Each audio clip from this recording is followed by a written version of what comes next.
Hey guys, I'm going to read chapters 25 and 26 in Walk Two Moons. So let's go ahead and get started with chapter 25, Cholesterol. Dinner at the Finneys was an experience. When we arrived, Mary Lou's brothers were running around like crazed animals, jumping over the furniture and tossing footballs. Mary Lou's older sister Maggie was talking on the telephone and plucking her eyebrows at the same time. Mr. Finney was cooking something in the kitchen with the help of 4-year-old Tommy. Phoebe whispered, "I'm not too optimistic about the possibilities of this meal." When Mrs. Finney straggled in the door at 6 o'clock, Tommy and Dougie and Dennis tugged at various parts of her, all of them talking at once. "Look at this," and "Mom, Mom, Mom," and "Me first." She made her way into the kitchen, trailing all three of them like a fishhook that has snagged a tangle of old tires and boots and other miscellaneous rubbish. She gave Mr. Finney a sloppy kiss on the lips, and he slipped a piece of cucumber into her mouth. Mary Lou and I set the table, although I think it was largely a wasted effort. Everyone descended on the table in a chaotic flurry, knocking over glasses and sending forks onto the floor and picking up plates, which did not match, Phoebe pointed out to me, and saying, "That's my plate. I want the daisy plate, and give me the blue one. It's my turn for the blue plate." Phoebe and I sat between Mary Lou and Ben. In the center of the table was a whopping platter of fried chicken. Phoebe said, "Chicken? Fried? I can't eat fried foods. I have a sensitive stomach." She glanced at 3 pieces of chicken on Ben's plate. "You really shouldn't eat that, Ben. Fried foods aren't good for you. First of all, there's the cholesterol." Phoebe removed 2 pieces of chicken from Ben's plate and put them back on the serving platter. Mr. Finney coughed. Mrs. Finney said, "You're not going to eat the chicken then, Phoebe?"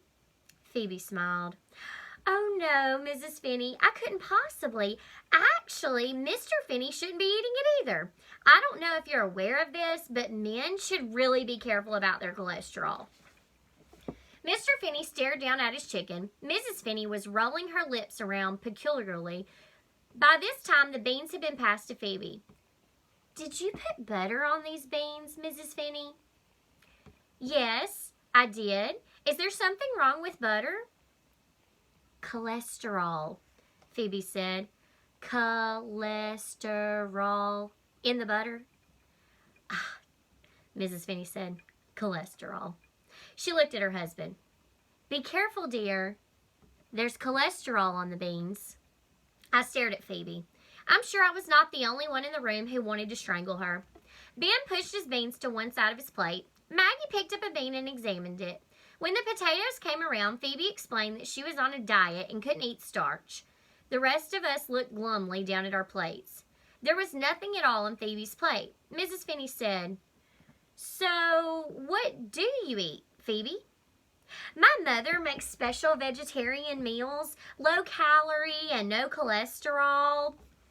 My mother's really an excellent cook." She never mentioned the cholesterol and all those pies and brownies her mother made. I wanted to jump up and say, "Phoebe's mother has disappeared, and that is why Phoebe is acting like a complete donkey." But I didn't. Phoebe repeated, "A truly excellent cook." "Marvelous," Mrs. Finney said. "And what do you propose to eat tonight?" "I don't suppose you have any unadulterated vegetables." "Unadulterated?" Mrs. Finney said. "It means unspoiled, without any butter or stuff added." "I know what it means, Phoebe," Mrs. Finney said. "I can eat unadulterated vegetables, or if you have any red bean salad handy, or stuffed cabbage leaves, broccoli and lentil casserole, macaroni and cheese, vegetarian spaghetti." One by one, everyone at the table turned and stared at Phoebe. Mrs. Finney got up from her table and went into the kitchen. We heard her opening and closing cupboards. She returned to the doorway. "Muesli?" she asked Phoebe. "Can you eat muesli?" Phoebe said, "Oh yes, I eat muesli for breakfast." Mrs. Finney disappeared again and returned with a bowl of dried up muesli and a bottle of milk. "For dinner?" Phoebe asked. She gazed down at the bowl. "I usually eat it with yogurt on it, not milk," she said. Mrs. Finney turned to Mr. Finney. "Dear, Did you buy yogurt this week? Blast it. How could I forget the yogurt? Phoebe ate her dried up muesli without milk. All through dinner, I kept thinking of Bybanks and what it was like when he went to my grandparents' house for dinner. There were always tons of people, relatives and neighbors, and lots of confusion. It was a friendly sort of confusion, and it was like that at the Finneys. Tommy spilled 2 glasses of milk, Dennis punched Dougie, and Dougie punched him back. Maggie socked Mary Lou, and Mary Lou flipped a bean at her. Maybe this is what my mother had wanted, I thought, a house full of children and confusion. On the way home, I said, "Didn't everyone seem unusually quiet after dinner?" Phoebe said, "It was probably because of all that cholesterol sitting heavy on their stomachs." I asked Phoebe if she wanted to spend the weekend at my house. I'm not sure why I did this. It was an impulse. I had not yet invited anyone to my house. She said, "I guess, that is, if my mother is still..." She coughed. "Let's go ask my dad." In the kitchen, her father was washing the dishes. He was wearing a frilly apron over his white shirt and tie. "You're supposed to rinse the soap off," Phoebe said. "And is that cold water you're using? You're supposed to use really, really hot water to kill the germs." He didn't look at Phoebe. I thought maybe he was embarrassed to be caught doing the dishes. "You've probably washed that plate enough," Phoebe said. He'd been rubbing it around and around with the dishcloth. He stopped and stared down at the plate. I could practically see the birds of sadness pecking at his head, but Phoebe was busy swatting at her own birds. "Did you call all of Mom's friends?" Phoebe asked. "Phoebe," he said, "I'm looking into it. I'm a little tired. Do you mind if we don't discuss this right now?" "But you don't think that we should call the police?" "Phoebe, Sal wants to know if I can spend the weekend at her house." "Of course," he said.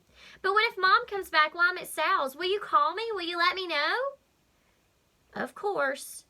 "Or what if she telephones? Maybe I should stay home. I think I should be here if she calls." "If she telephones, I'll have her call you at Sal's," he said. "But if we don't have any news by tomorrow," Phoebe said, "we should definitely call the police. We've waited too long already. What if she's tied up somewhere and waiting for us to rescue her?" At home that night, I was working on my mythology report when Phoebe called. She was whispering. When she went downstairs to say goodnight to her father, he was sitting in his favorite chair staring at the television. But the television wasn't on. If she did not know her father better, she would have thought he had been crying. "But my father never cries," she said. Chapter 26, Sacrifices. The weekend was unbelievably long. Phoebe arrived with her suitcase on Saturday morning. I said, "Golly, Phoebe, are you planning to spend a month here?" When I took her up to my room, she asked if she was going to be sharing the room with me. "Why, no, Phoebe," I said. "We built a whole new extension just for you." "You don't have to be sarcastic," she said. "I was only teasing, Phoebe." "But there's only one bed." "Good powers of observation, Phoebe." "I thought you might sleep downstairs on the couch. People usually try to make their guests comfortable." She looked around my room. We're going to be a little crowded in here, aren't we?" I did not answer. I did not bash her over the head. I knew why she was acting this way. She sat down on my bed and bounced on it a couple of times.